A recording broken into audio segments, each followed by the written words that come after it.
Bapak Ibu, saudara-saudara terkasih, selamat berjumpa kembali dalam permenungan harian kita. Pada hari ini, hari Selasa, tanggal 24 Mei 2022.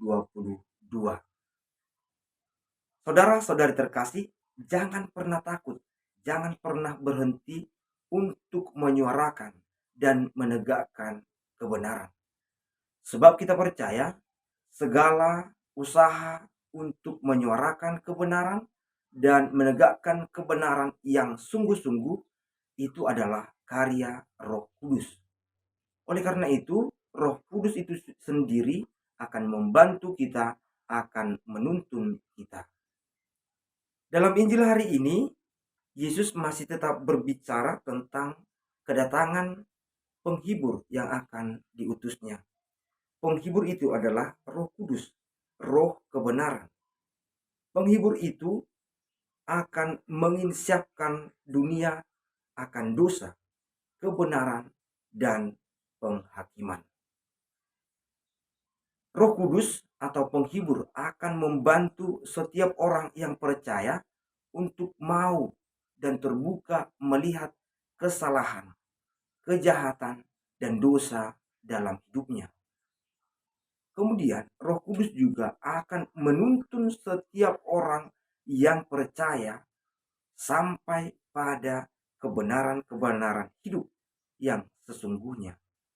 Dengan semangat dan kekuatan Roh Kudus ini pula lah Paulus dan Silas yang dikisahkan dalam bacaan pertama hari ini pergi dengan yakin mewarta ke Filipi.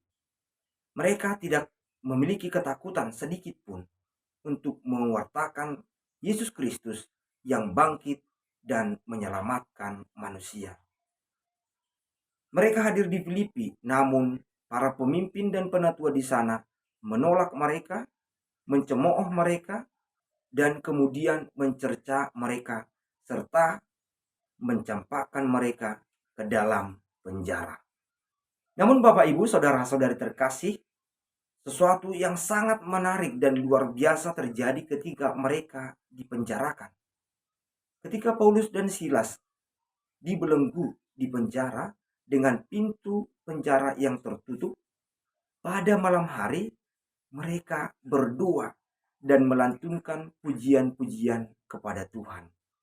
Saat itu dikisahkan terjadi sesuatu yang luar biasa, yakni terjadi gempa bumi yang akhirnya melepaskan semua pintu penjara itu, dan seketika itu pula belenggu mereka terlepas. Ini adalah mujizat. Ini adalah kuasa Roh Kudus yang terjadi untuk mendampingi dan menjaga Paulus dan Silas. Sebab mereka mewarta atas dasar dan kuasa Roh Kudus. Ketika melihat peristiwa itu, kepala penjaga penjara terkejut dan kemudian mengambil pedangnya hendak membunuh diri sendiri.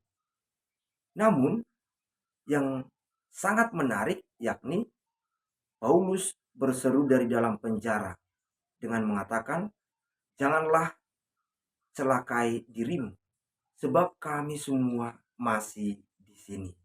Seketika itu dia juga meminta petunjuk akan apa yang harus dilakukannya. Untuk selanjutnya, Paulus memberi pewartaan yang sungguh luar biasa ini pula, yakni percayalah kepada Yesus Kristus, maka kamu akan selamat. Hal yang luar biasa selanjutnya yakni bahwa kepala penjaga itu membawa Paulus dan Silas ke rumahnya, membersihkan bilur-bilur mereka, dan dia serta seluruh isi rumahnya menjadi percaya dan dibaptis. Bapak Ibu, saudara-saudari terkasih, kita semua diminta untuk mengundang Roh Kudus berkarya dalam hidup kita. Seperti Paulus dan Silas, ketika mereka melihat kepala penjaga ingin melukai dan membunuh dirinya, Paulus dan Silas tidak berdiam diri. Mereka tidak membiarkan orang bunuh diri, celaka. Namun mereka menyelamatkannya dengan menyapa, "Jangan celakai dirimu, sebab kami masih di sini.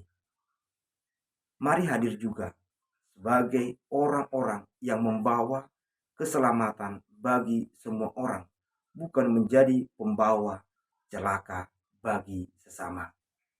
Semoga Tuhan memberkati dan hidup kita juga menjadi saluran keselamatan bagi semua. Tuhan memberkati. Amin.